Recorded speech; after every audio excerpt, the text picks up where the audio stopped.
നാം ദൈവത്തിൽ നിന്നുള്ളവരാണെന്നും ലോകം മുഴുവൻ ദുഷ്ടന്റെ ശക്തി വലയത്തിലാണെന്നും, ലോകം മുഴുവൻ പിശാചിന്റെ. ആരാണ് ദുഷ്ടൻ? പിശാചാണ്. ദൈവത്തിന് തിരുവെഴുത്ത് പറയുന്നുണ്ട്, പിശാചിന്റെ ശക്തി വലയത്തിലാണെന്നും നാം അറിയുന്നു. കർത്താവിന്റെ രണ്ടാം വരവ് അടുത്തുകൊണ്ടിരിക്കുന്നു. കാലത്തിന് അടയാളങ്ങളിലൂടെ, ആനുകാലിക സംഭവങ്ങളിലൂടെ ദൈവം നൽകുന്ന വിവിധങ്ങളായ മുന്നറിയിപ്പുകൾ, തന്റെ സ്നേഹത്തിന്റെ താക്കീതുകളെല്ലാം ഈ കാലഘട്ടത്തിൽ നമ്മൾ കണ്ടുകൊണ്ടിരിക്കുകയാണ്. പിശാചിന് മനസ്സിലായി, ഇനി ചുരുങ്ങിയ സമയമേ അവശേഷിക്കുന്നുള്ളൂ.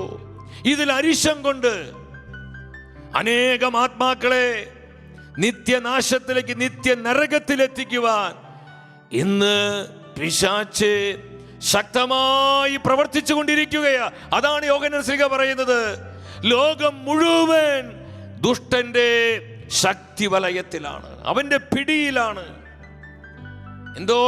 എന്തുമാത്രം യുവജനങ്ങള്, അനേകം കുഞ്ഞുങ്ങളുടെ നിഷ്കളങ്കത നഷ്ടപ്പെട്ടു പോകുന്നു. 4ലും 5ലും 6ലൊക്കെ പഠിക്കുന്ന നമ്മുടെ കൊച്ചു കുഞ്ഞുങ്ങള്, അവർ പലവിധ മ്ലേച്ഛതകൾക്ക് അടിമപ്പെടുന്നു. ഇന്റർനെറ്റിലൂടെ, അതുപോലെ തന്നെ ഈ മൊബൈല്, മറ്റു പല ഓൺലൈൻ പ്ലാറ്റ്ഫോമുകളിലൂടെയൊക്കെ അവരെ ഗെയിമുകളാവാം, മറ്റു പലതാകാം, പലതിനും അഡിക്റ്റഡ് ആയിട്ട് കുഞ്ഞുങ്ങളിലെ നിർമ്മലത, നിഷ്കളങ്കത നഷ്ടപ്പെട്ടുകൊണ്ടിരിക്കുകയാണ്. കുടുംബങ്ങൾ താറുമാറായിക്കൊണ്ടിരിക്കുന്നു. ദമ്പതികളിലെ അവിശ്വസ്തത ഇന്ന് നമുക്ക് പറയാൻ പോലും പറ്റാത്ത വിധം അത് ഒരുപാട് വർദ്ധിച്ചിരിക്കുക. ഭാര്യയെ വഞ്ചിക്കുന്ന ഭർത്താവ്, ഭർത്താവിനെ വഞ്ചിക്കുന്ന ഭാര്യ, അവരുടെ എണ്ണം ഇന്ന് നാം ചിന്തിക്കണേക്കാൾ അപ്പുറത്ത് പെരുകിക്കൊണ്ടിരിക്കുകയാണ്. പലപ്പോഴും ജനത്തിൻ്റെ നൊമ്പരങ്ങളും അവർക്ക് വേണ്ടി പ്രാർത്ഥിക്കാൻ ടെലിഫോൺ മിനിസ്ട്രിയിൽ ഇരിക്കുമ്പോൾ ഒത്തിരി സ്ത്രീകൾ സങ്കടത്തോടുകൂടി പല സഹോദരിമാരും പറയാറുണ്ട്, ഭർത്താവിൻ്റെ അവിഹിത ബന്ധത്തെക്കുറിച്ച്. ഞങ്ങൾ എല്ലാം അറിഞ്ഞിട്ടും കുടുംബം നിലനിൽക്കാൻ വേണ്ടി അതൊക്കെ സഹിച്ച് ജീവിക്കുക. പ്രാർത്ഥിക്കണം. ഇതുപോലെ തന്നെ തൻ്റെ ഭാര്യയുടെ വഴിവിട്ട ജീവിതം അറിഞ്ഞിട്ടും മക്കളെ പ്രതി, കുടുംബത്തെ പ്രതി അത് സഹിച്ച് ജീവിക്കുന്ന അനേകം ഭർത്താക്കന്മാരും ഈ കാലഘട്ടത്തിലുണ്ട്. ദൈവമക്കളെ, എത്ര കൃത്യമാണ് കർത്താവിന്റെ വചനം. ലോകം മുഴുവൻ പിശാചിന്റെ ശക്തി വലയത്തിലാണ്. ഈ ലോകത്തിന്റെ പ്രവർത്തികൾ എന്തൊക്കെയാ? Spirit of world, spirit of flush.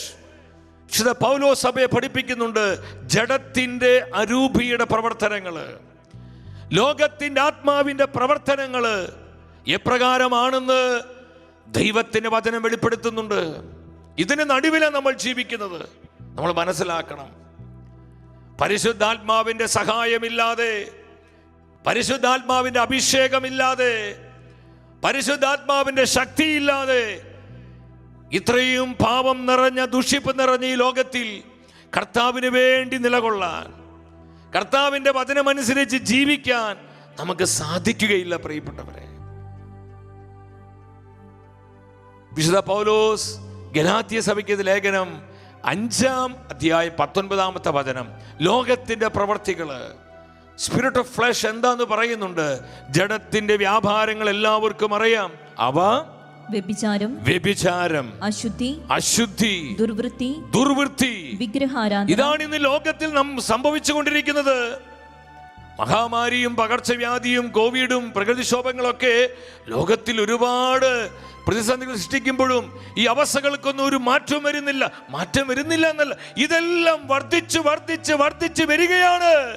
ഇതെന്താണ് നമ്മോട് വിളിച്ചു പറയുന്നത്? കാലമാസന്നമായി നമ്മൾ ഓരോരുത്തരും സ്വന്തം ആത്മരക്ഷ ഉറപ്പുവരുത്തി ജീവിക്കേണ്ട നാളുകൾ.